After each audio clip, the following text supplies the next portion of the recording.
प्रभु तव मूर्ति विनोदकारी, पड़पण जो विसरे नहीं विसारी। जुगल चरण सोड़ चिन्ह जेह, नजर समीपे रहो यमारी एह।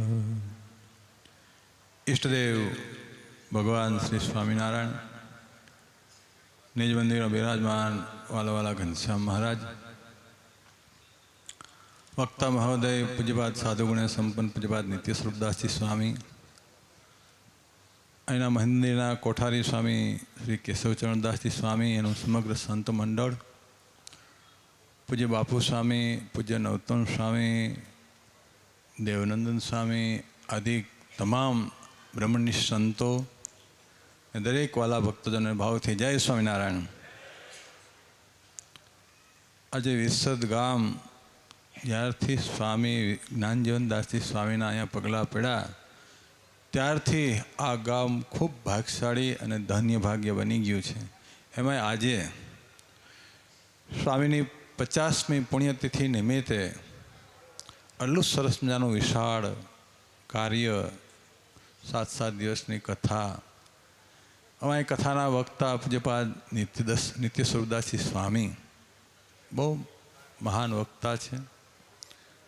ઘર સભાના માધ્યમથી લાખો હરિભક્તો કથા વાર્તાનું સુખ માણી રહ્યા છે અને ખૂબ સત્સંગને માર્ગે આગળ વધી રહ્યા છે। તમારા ગામના બહુ મોટા ભાગ્યશાળી છો તમે બધા કે 7 દિવસ સુધી સ્વામી આપના કથા વાર્તા સંભળાવવાના છે।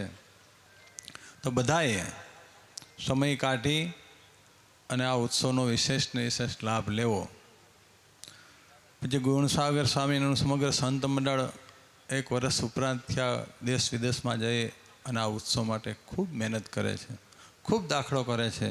તો એના દાખલા હું પણ જોજો અને આવો લાભ પાછે વારે વારે મળતો નથી। નિષ્કુળાનંદ સ્વામીએ કીધું હળવે પુણ્ય હોય નહીં, વળી હરિકથાનો યોગ મોટે ભાગે મળે, ટાળે મહાભવરોગ। થોડા પુણ્યવાળાને આવી ભગવત ચરિત્ર, ભગવાનની વાતો, જીવન સુધારણની વાતો, નિરસની થવાની વાતો, સત્સંગને માર્ગે આગળ વધવાની વાતો મળતી નથી।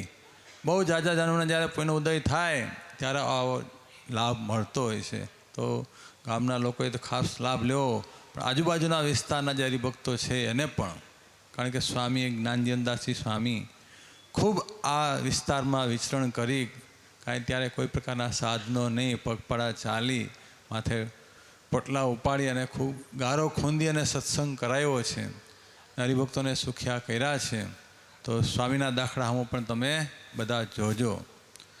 જોકે મેં તો સ્વામીના દર્શન નહીં કર્યા, પણ સ્વામીના યોગમાં જે જે હરિભક્તો આવ્યા એ હરિભક્તો અક્ષરમુક્ત મણી જેવા હરિભક્તો, અમારે ભીખાભાઈ ભગતજી વડદલા, પછી રમણ કાકા, પછી કલાલીવાળા કાકા, એમાં નામ તો હું ભૂલી ગયો, પણ આ બધા હરિભક્તોને આપણે મળ્યા છીએ ત્યારે આપણે એમ લાગે કે આની સ્થિતિ આટલી બધી ઊંચી છે તો સ્વામીની સ્થિતિ તો કેવી હશે। સ્વામીના યોગમાં જે જે હરિભક્તો આવ્યા છે એ બધા જ ખૂબ આ લોકમાં તો સુખી થયા છે અને ભગવાનના ધામને પામ્યા છે।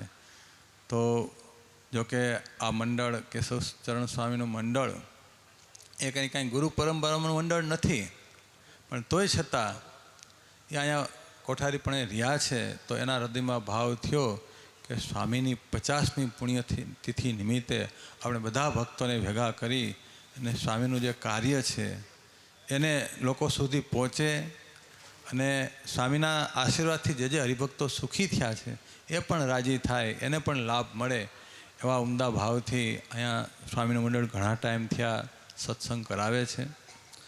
હું તો અહીંયા ઘણી વખત આવ્યો છું, ઘણા કોઠારીઓ અહીંયા બદલી ગયા, પણ આવો માહોલ, આવો વિકાસ અમારા ગુણસાગર સ્વામી અને એના ગુરુને ફાળે જાય છે। ઘણા સંઘર્ષ પછી આ વિરસદ ધામનો વિકાસ થયો છે।